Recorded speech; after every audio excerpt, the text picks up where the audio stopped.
ആലപ്പുഴയിൽ യൂത്ത് കോൺഗ്രസ് പ്രവർത്തകരെ മർദ്ദിച്ച മുഖ്യമന്ത്രിയുടെ ഗൺമാന് പോലീസിന്റെ ക്ലീൻ ചിറ്റ്. കരിങ്കോടി പ്രതിഷേധം നടത്തിയ യൂത്ത് കോൺഗ്രസ് പ്രവർത്തകരെ മർദ്ദിച്ച നടപടി സ്വാഭാവികമാണ്. ഗൺമാൻമാരായ അനിൽ കല്ലിയൂരും സന്ദീപും നടത്തിയത് പ്രതിഷേധക്കാർക്ക് നേരെയുള്ള ലാത്തിച്ചാർജ് മാത്രമാണെന്നും റിപ്പോർട്ടിൽ പറയുന്നു. പരാതി നൽകിയിട്ടും പോലീസ് കേസെടുക്കുന്നില്ലെന്ന് ആരോപിച്ച് മർദ്ദനമേറ്റ പ്രതികൾ നാളെ കോടതിയെ സമീപിക്കും. KSU ജില്ലാ പ്രസിഡന്റ് AD തോമസിനെയും യൂത്ത് കോൺഗ്രസ് സംസ്ഥാന ജനറൽ സെക്രട്ടറി അജയ് ജുവൽ കുര്യാക്കോസിനെയും മുഖ്യമന്ത്രിയുടെ ഗൺമാൻ അനിൽ കല്ലിയൂരും സുരക്ഷാ ഉദ്യോഗസ്ഥൻ സന്ദീപും ചേർന്ന് ജനുവരി 15-നാണ് ക്രൂരമായി മർദ്ദിച്ചത്.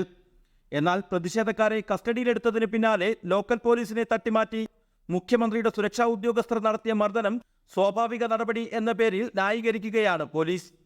ആലപ്പുഴ ജില്ലാ പോലീസ് മേധാവിക്ക് ആലപ്പുഴ സൗത്ത് പോലീസ് നൽകിയ റിപ്പോർട്ടിൽ ജനറൽ ആശുപത്രി ജംഗ്ഷനിൽ നടന്നത് ലാത്തിച്ചാർജ് മാത്രമാണെന്നാണ് സൂചിപ്പിച്ചിരിക്കുന്നത്. അതുകൊണ്ട് തന്നെ തോമസും അജയും നൽകിയ പരാതിയിൽ നടപടി സ്വീകരിക്കുന്നതിനെക്കുറിച്ചും റിപ്പോർട്ടിൽ പറയുന്നില്ല. ആക്രമണത്തിൽ മാരകമായി പരിക്കേറ്റ് ഞാനും അജയ് ജുവൽ കുര്യാക്കോസും 2 ദിവസത്തോളം ആശുപത്രിയിൽ അഡ്മിറ്റായിരുന്നു. ആലപ്പുഴ ജില്ലാ പോലീസ് മേധാവിക്കും പരാതി നൽകുകയുണ്ടായി. SP ആവശ്യപ്പെട്ടത് പ്രകാരം സൗത്ത് പോലീസ് റിപ്പോർട്ട് നൽകുകയുമുണ്ടായി.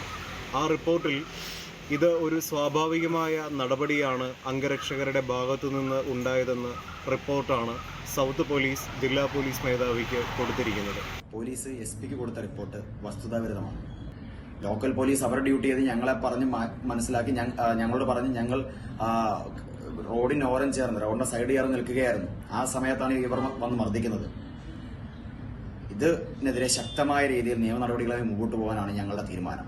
മുഖ്യമന്ത്രി പിണറായി വിജയൻ, സുരക്ഷാ ഉദ്യോഗസ്ഥനായ അനിൽ കല്ലിയൂർ, സന്ദീപ്, കണ്ടാലറിയാവുന്ന 2 പേർ എന്നിവരെ പ്രതി ചേർത്ത് കേസെടുക്കണമെന്നാണ് ആവശ്യം. ഇക്കാര്യം ഉന്നയിച്ച് നാളെ ആലപ്പുഴ ഫസ്റ്റ് ക്ലാസ് മജിസ്ട്രേറ്റ് കോടതിയിൽ സ്വകാര്യ അന്യായം ഫയൽ ചെയ്യുമെന്നും പരാതിക്കാർ പറഞ്ഞു. Reporter Levin K. Vijayan, in reporter, Alappuzha.